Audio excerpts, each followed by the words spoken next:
Hello friends, एक बार फिर से स्वागत है आप लोगों का आपके अपने चैनल लोन हेल्प इंडिया में। और एक सब्सक्राइबर का कमेंट रिसेंटली आया था जेस्ट मनी। जी हाँ दोस्तों, जेस्ट मनी लोन एप्लीकेशन का अगर लोन नहीं देते हैं या एप्लीकेशन वाले परेशान करते हैं तो हम लोगों को क्या स्टेप लेने चाहिए, क्या करना चाहिए। तो आज के इस वीडियो में बात करेंगे कि अगर किसी भी पर्सनल कारण से आप जेस्ट मनी का लोन ओवर ड्यू कर रहे हैं या अभी भर नहीं पा रहे हैं तो फिर आपको क्या करना चाहिए या फिर कंपनियाँ क्या करती है, इसके पीछे में क्या लॉजिक है, क्या आपको जवाब उनको देना होगा ताकि कंपनियां आपको परेशान करना बंद करें और आपको जो कॉल्स वगैरह आ रही हैं, रिकवरी एजेंट की धमकियां आ रही है, रिकवरी एजेंट घर पे आ रहे हैं, उन सबको बंद किया जा सके। तो एक बार फिर से स्वागत करता हूं मैं आप लोगों का आपके अपने चैनल पे। और अगर आपने अभी तक चैनल को सब्सक्राइब नहीं किया है तो चैनल को सब्सक्राइब करके बेल आइकन को प्रेस कर लें। तो बात करेंगे जेस्ट मनी लोन ऐप। ये आपको मैं बता दूं कि एक NBFC है और RBI का लाइसेंस है इस एप्लीकेशन के पास। अगर आप इस एप्लीकेशन से लोन लेंगे तो आधार कार्ड, पैन कार्ड को वेरिफिकेशन करने के बाद वो आपको सिविल में भी शो होगा। आप सिविल में भी चेक कर सकते हैं कि कितने का आपने इस एप्लीकेशन से लोन लिया है और कितना आपने पेमेंट किया, कितना नहीं किया। सिविल पे पूरी तरह से इम्पैक्ट पड़ेगा। अब यहाँ पर लोन अगर आप फर्स्ट डे आप ड्यू करने वाले हैं या फ्यूचर में आप कर चुके हैं तो फिर क्या करना चाहिए। ध्यान देने वाली बात यह है कि आपको पता होना चाहिए कि आपने जो लोन के पैसे लिए थे वो कहाँ खर्च किए और साथ ही साथ में अब किस कारण से आप वो पैसे नहीं दे पा रहे हैं। क्या आपके पास कोई मेडिकल कंडीशन अच्छी नहीं है या फिर आपकी जॉब छूट चुकी है या आपकी जो सैलरी है वो अब नहीं मिल पा रही है आपको या बहुत ही ज़्यादा कम मिल रही है। तो अगर ऐसा कोई कारण है जिस वजह से आप लोन का पेमेंट नहीं कर पा रहे हैं तो फिर जेस्ट मनी को आपको सबसे फर्स्ट में तो मेल करना होगा। और उस मेल में क्या बातें लिखनी होंगी, उस मेल में आप सभी बातों का जिक्र करेंगे कि आखिर किस वजह से आपने अभी तक लोन पेमेंट नहीं किया है और क्या फ्यूचर में लोन कितने समय में पेमेंट कर पाएंगे, आपकी अपनी लोन ID क्या है, आपका फ़ोन नंबर क्या है, ये सब।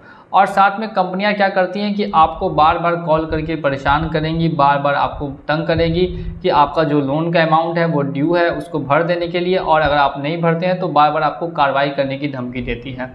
इसके बाद भी ये कंपनियां नहीं मानती है और आपको लगातार नोटिस वगैरह सेंड करेगी। नोटिस में ये लिखेगी कि आपके खिलाफ 10 धारा के तहत, इस धारा के तहत हम लोग केस करने वाले हैं, हम लोग लीगल एक्शन लेंगे, कोर्ट में जाएंगे, आपके खिलाफ केस करेंगे, आपने हमारे साथ फ्रॉड किया है। तो ध्यान देने वाली बात यह है कि अगर आप जेन्युइन डिफ़ॉल्टर हैं, आपके पास सच में अभी पैसा नहीं है देने के लिए, आप किसी कारण से चूक चुके हैं, नहीं दे पा रहे हैं पैसा, तो ऐसे केस में कोर्ट भी कुछ नहीं कर सकती, आपके फेवर में डिसीजन आएगा। और यहाँ पर आपको डरना बिल्कुल भी नहीं है, इसलिए क्योंकि कंपनियाँ कोर्ट में नहीं जाती हैं। इतने कम पैसों के लिए अगर ये लोग कोर्ट में जाएंगे, लंबा लोन चलेगा, लंबा समय लगेगा और इतना इनके पास टाइम नहीं है कि इतना समय दे सके। 15-20 साल का भी टाइम लग सकता है कोर्ट में मामला सॉल्व होने के लिए। इसी वजह से ये कंपनियां कोर्ट में जाने से डरती हैं और नहीं जाती हैं और चाहती है कि इस मामले को रफा दफा किया जाए।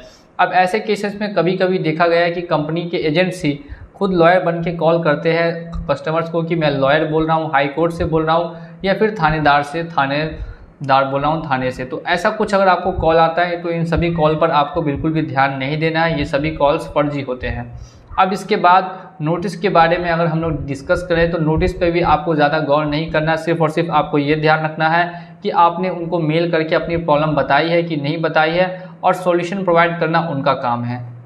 अब कंपनी को डराना कैसे है इसके बारे में डिस्कस करेंगे। जी हाँ दोस्तों, कंपनी को आप डरा सकते हैं, कंपनी आपको डराए उससे पहले आप भी कंपनी को डरा सकते हैं। आप कैसे डराएंगे तो मैं आपको एक सब्सक्राइबर का केस बता रहा हूँ, ध्यान से सुनिएगा, बहुत ही मजा आएगा आपको सुनने में।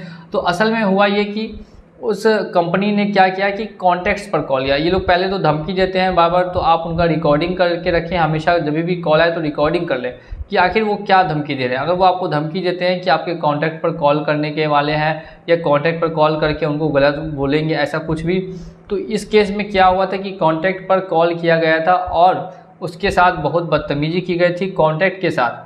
तो ऐसे केस में उस कॉन्टैक्ट ने उसकी जो कॉल थी वो रिकॉर्ड कर ली और इसी कॉल के रिकॉर्ड को, प्रूफ को RBI को मेल किया गया, RBI को सेंड किया और उसके बाद उस कंपनी को सेंड किया, जेस्ट कंपनी को सेंड किया कि देखिए आपके एजेंट ने इस तरह से बदतमीजी की है। तो इसके बाद कंपनी भी कुछ नहीं कर सकती, उसने उसकी बात मान ली और जो भी उसका सॉल्यूशन था वो प्रोवाइड किया, कहा कि जब आपको पैसा हो तो आप भरिएगा, हमारी कंपनी की तरफ से आपको किसी भी तरह की प्रॉब्लम नहीं क्रिएट की जाएगी। तो अगर कंपनी आपके साथ प्रॉब्लम क्रिएट करती है तो आपको बिल्कुल भी डरना नहीं है, सिर्फ एविडेंस में प्रूफ रखना है कि देखिए ऐसे ऐसे बदतमीजी की गई है, या फिर आपके कॉन्टैक्ट पर कॉल करके धमकी दी गई है, या उनके साथ बदतमीजी की गई है, ऐसा कोई प्रूफ अगर आप रख लेते हैं या आपको मिल जाता है तो फिर ये आपके लिए बहुत ही अच्छी बात होगी, क्योंकि कंपनी अब यहाँ पे डरने लगेगी आपसे कि कहीं आप उनकी कंप्लेन ना कर दें। बार बार कंप्लेन मिलने पर इसके खिलाफ एक्शन भी लिया जा सकता है और कंपनी के लंबा से लंबा, चौड़ा से चौड़ा फाइन भी इम्पोज किया जा सकता है। इसीलिए कंपनियां यहाँ पर आपको परेशान नहीं करेंगी अगर आपके पास प्रूफ हो जाता है तो। और इन केस में अगर प्रूफ नहीं भी है तो भी कंपनी को 2-4 बार मेल करके पूछें कि क्या आपको टाइम देने के लिए तैयार है। अगर टाइम देने के लिए तैयार नहीं है तो पूरी तरह से आप इग्नोर कर सकते हैं। जब आपकी फाइनेंशियल कंडीशन अच्छी हो जाए तो फिर आपके पास 2 ऑप्शन बचते हैं। एक ऑप्शन होता है फुल टाइम पेमेंट करने का और दूसरा ऑप्शन होता है वन टाइम सेटलमेंट करने का। दोनों में से जो ऑप्शन आपको सही लगे, अगर आपके पास पूरे पैसे हैं तो पूरे पैसे भी दे सकते हैं, अगर वन टाइम सेटलमेंट करना है तो वन टाइम सेटलमेंट भी कर सकते हैं। वो आपके कंडीशंस के ऊपर डिपेंड करता है। फिलहाल तो कंपनी आपके साथ कुछ भी नहीं करने वाली है। जो सिर्फ एक्शन आपके खिलाफ लिया जा सकता है वो ये है कि जो आपका सिविल स्कोर है उसको डाउन करती रहेगी। लगातार सिविल में रिपोर्ट करने से आपका जो सिविल स्कोर 750, 800, 850 पॉइंट का है वो 600, 650 या 500, 550 पॉइंट्स तक भी गिर के आ सकता है। अब सिविल गिरने से आपको फ्यूचर में लोन लेने में दिक्कत होगी, प्रॉब्लम हो सकती है। इसके अलावा अगर आप लोग लोन ड्यू करते हैं तो ये कंपनियां आपके ऊपर किसी तरह का एक्शन नहीं ले सकती। तो ये काफ़ी सब्सक्राइबर्स का सवाल रहता है कि क्या एक्शंस हो सकता है, क्या क्या कंपनियां वाले कर सकते हैं। तो मैं उन सभी के जवाब में ये बात आपको क्लियर कर दे रहा हूँ कि कंपनी सिर्फ आपका सिविल स्कोर डाउन करेगी और कुछ अदर नहीं कर सकती है। इसी के साथ वीडियो पसंद आया हो और अगर चैनल पे नए हैं तो चैनल को सब्सक्राइब कर दीजिएगा और साथ ही में मिलेंगे अगले वीडियो में बहुत जल्द।